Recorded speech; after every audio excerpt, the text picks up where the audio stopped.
झा समस्त मिथिलावासी गोर लागै छी। भगवानक गीत गाबऽ जा रहल छी। देवउठौन एकादशी के बहुत बहुत शुभकामना।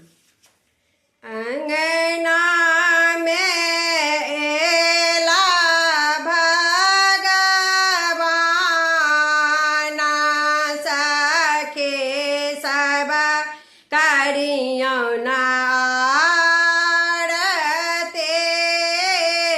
अंगना में एला भगवान सखे सब करियौन आरती।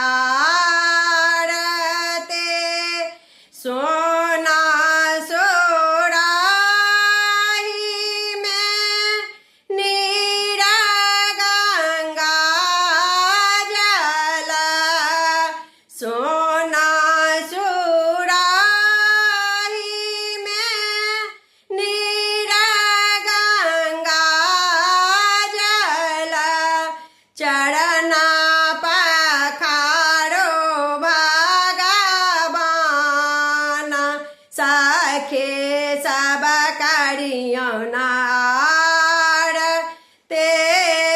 चरना पखारो भगवान सखे सब करियौन आरती। अंगना में एला भगवान सखे सब करियौन आरती। सोना के थारी में छप्पन व्यंजन। सोना के थारी में छप्पन व्यंजन। भोग लगाबो भगवान सखे सब करियौन आरती। भोग लगाबो भगवान सखे सब करियौन आरती।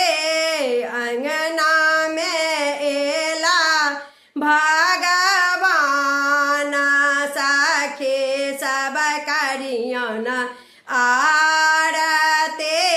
सोना के छिपली में कर्पूर बाते। सोना के छिपली में कर्पूर बाते।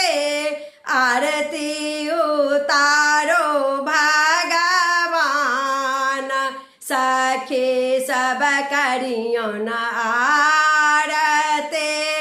आरती उतारो भगवान सखे सब करियौन आरती।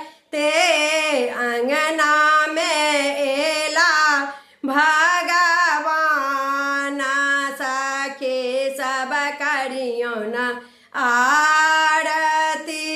धन्यवाद।